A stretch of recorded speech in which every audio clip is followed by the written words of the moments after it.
comas y al final terminaba haciendo un producto nuevo. Pero, por ejemplo, tenemos la contraposición con Walter Benjamin, que al final él terminaba diciendo que esta era una oportunidad. Era una oportunidad para que nosotros, como personas que no tenemos el acceso, ya sea por una posición de clase, por acceso económico a la literatura, que acá en Chile es bastante cara, esa oportunidad que nos entrega los modelos de reproducción cultural, cómo nosotros podemos hacer uso de esa oportunidad y hacer eco de lo que decía Benjamin, que al final podíamos nosotros darle una forma y entregarle una identidad propia al discurso literario en este aspecto al menos. Cómo nosotros como personas que supuestamente en el papel no tenemos ese acceso, podemos acceder a eso y podemos darle una forma propia. Y en ese aspecto yo le hacía la pregunta, con el papel del escritor como actor social y que le da una forma, como lo veíamos en la nueva narrativa, que hacía una crítica a un sistema, a un contexto sociohistórico. ¿Cómo nosotros podemos hacer eso? ¿Y cuál es la oportunidad que nosotros tenemos que tomar de eso?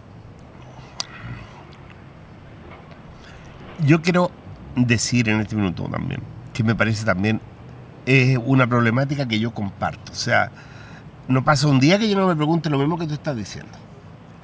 Porque pareciera que este cambio que se produce en el año 90 nos dejó a todos en la pampa. Y es una cosa que tenemos que aceptar. Era mucho más fácil cuando había esa claridad durante la dictadura. Y parecía que todos íbamos en la misma micro. Que había un enemigo reconocible. Había alguien ahí que era la síntesis, el resumen a vencer. Entonces sucede que hoy en día pensar, uno puede percibir y uno puede entender conceptualmente de que vivimos en un sistema que yo diría que es intrínsecamente perverso. Es intrínsecamente perverso porque deshumaniza. Deshumaniza en la medida en que pone el acento en la individualidad y nos obliga a competir y nos convierte a todos enemigos de todos. Antes el sistema era mucho más solidario, era intrínsecamente solidario. La gente era capaz de preocuparse por el prójimo y acudir en ayuda del prójimo. Aquí tiene que haber un cataclismo grado 8,8 para que descubran de que somos seres humanos. Entonces se comienzan a preocupar del prójimo. Si no, el discurso instalado es: usted puede ser millonario, usted puede tener plata para comprarse un yate o para comprarse un jet, usted puede tener a las mejores modelos de Hollywood, no sé, para actrices. Entonces todo el mundo está convencido de que si trabaja lo suficiente, un día va a ser millonario. Pero entonces no tiene para qué mirar a lo que está haciendo el vecino o el prójimo, no tiene para qué preocuparse de nadie más que de su propia vida. Ahora, desde el punto de vista del escritor, este es un tema también un tanto siniestro, porque resulta que hay escritores hoy día que solamente producen literatura de entretención, como te decía, lo que se ha dado en llamar light. Entonces uno no deja de preguntarse, ¿será que llegó el momento de que este tipo de inteligencia es la que está gobernando el mundo? ¿O no será solamente una moda, un ciclo? Algo que necesariamente se va a consumir a sí misma y va a caer como una fruta madura. Porque yo pienso que los grandes temas del hombre nunca van a estar obsoletos. Nunca.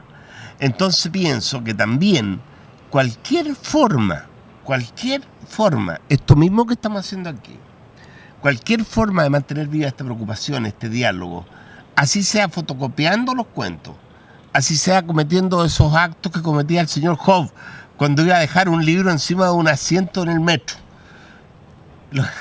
como un acto repudiable. Terrorismo literario. Terrorismo literario se llamaba. Claro, me parece que ese tipo de cosas, por lo que encierran de curioso, de llamar la atención, de sorprender, de sorpresa, pueden ser eficientes. Yo pienso que hay otro mundo, que no es el mundo que está en los moles, que no es el mundo que muestra la televisión farandulera, que no es el mundo de la pequeña élite, es el mundo que existe, el mundo real, el mundo de las periferias, de las grandes concentraciones de gente, que ellos siguen leyendo. Yo estoy seguro que siguen sabiendo lo que tienen que leer. Yo no creo que toda la gente está leyendo y consumiendo a la gente que hace literatura online. Porque además Chile es un país, curiosamente, y te voy a dar esto como una anécdota, es un país donde se venden muy pocos libros, comparado con lo que se vende en el mundo, digamos. Claro. En el mercado de habla española, por ejemplo, hay un mercado potencial de 1.000 millones de lectores. Cuando García Márquez o Isabel Allende sacan un libro nuevo, sale 1 millón de ejemplares. Aquí en Chile, los escritores chilenos que no son vendidos internacionalmente, cuando publican un libro, con suerte tiran 500 o 1.000 ejemplares. Y en un año, con suerte, venden 300 o 400 ejemplares. Claro.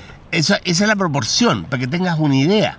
Y si hacemos un censo, por ejemplo, con los libros que se piratean, que al final si se piratean es porque es el que tiene mayor demanda, podemos ver que al final son títulos que vienen de Dan Brown, títulos que vienen de, no sé, Laura Esquivel. Hablan de esto, de los libros un tanto, para no sonar peyorativamente, insustanciales, que uno los termina leyendo y al final... Hoy día se llama literatura de consumo. Yo quiero recordarte una cosa. Alguna vez tuvimos taller juntos y yo reconocía 2 tipos de libros. Los libros que se leen en la mañana, que te ayudan a salir de la cama, que te dan ganas de ir a enfrentarte con ese monstruo que se llama la realidad. Y libros que se leen en la noche, que te ayudan a quedarte dormido. Ya. Son 2 tipos de literatura que yo reconozco. Ahora, normalmente la literatura ligera a mí me hace dormir. Yo evito leerla. No he leído autores. Solamente para tener una idea de cómo uno puede escribir rápido, sin comprometerse, sin decir nada que dañe. ¿Y cuáles son los autores que construyeron a Jorge Calvo? Ahí entramos en otro cuento. Es un cuento más largo y uno descubre que en realidad a veces gente que uno dio durante mucho rato ha tenido una fuerte influencia en uno. Pero conscientemente te digo que yo fui primero en mi infancia un gran lector. Yo tenía 8 años y me quedaba leyendo en mi cama hasta las 4 de la mañana. Entonces leí, por ejemplo, alguien que influyó mucho en mí fue Salgari. Yo leí Salgari entero. El Tigre de Montparnasse. Eso era parte de mi lectura.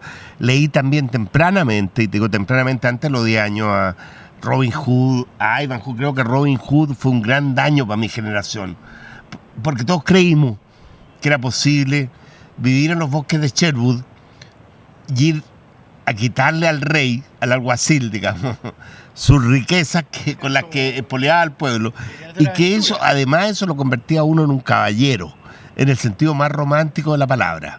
Si uno era capaz de quitarle la plata a esos señores y repartirla entre los pobres, entonces uno era un caballero. Después a eso le pusieron otro nombre. Pero yo, cuando tenía 7 o 8 años, me formé con esos libros. Entonces, después de eso, leía Sartre. Yo leía Sartre muy joven, como a los 15 años. Pero el que más me impresionó, el que más me formó a mí fue Hemingway. Hemingway en el sentido de que él me enseñó algo que es vital.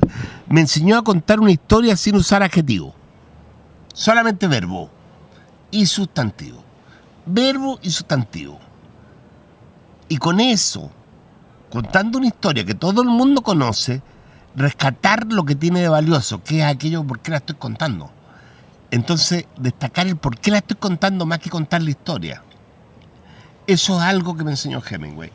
Después, la generación que estaba dominando el mundo en la época en que yo era joven fue el boom, lo que se conoció como el boom literario.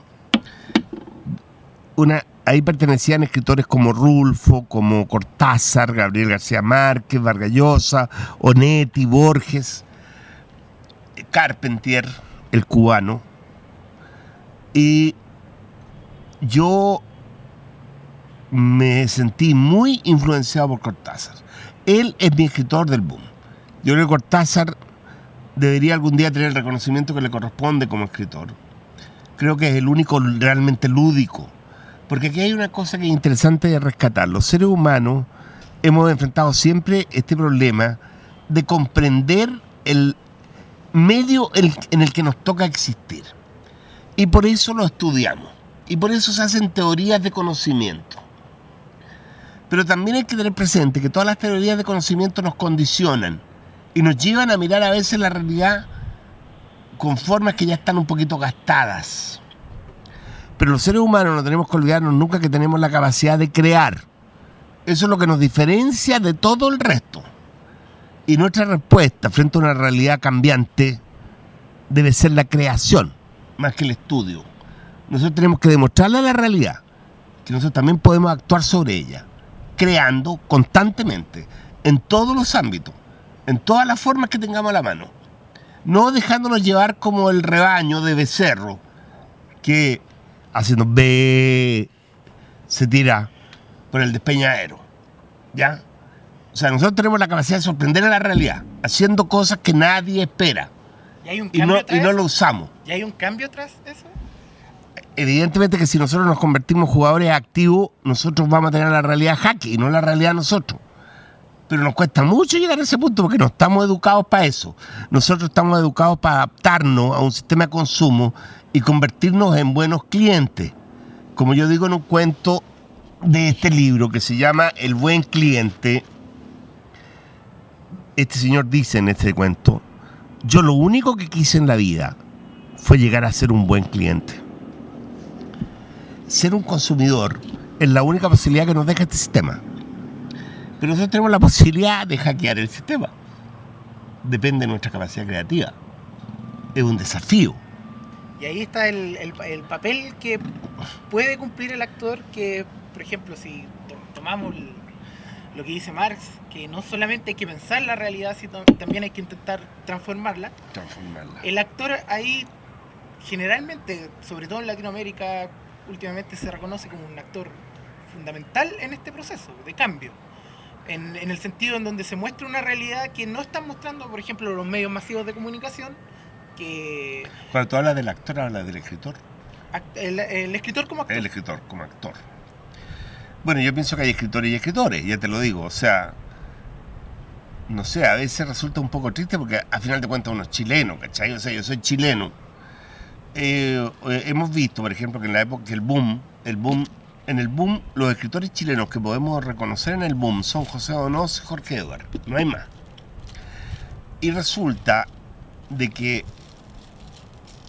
estos escritores han tenido la capacidad, por ejemplo, Vargas Llosa, independientemente de lo que uno piense de él como ser político, es un gran virtuoso de la técnica narrativa, es un tipo que es capaz de construir una catedral con el lenguaje.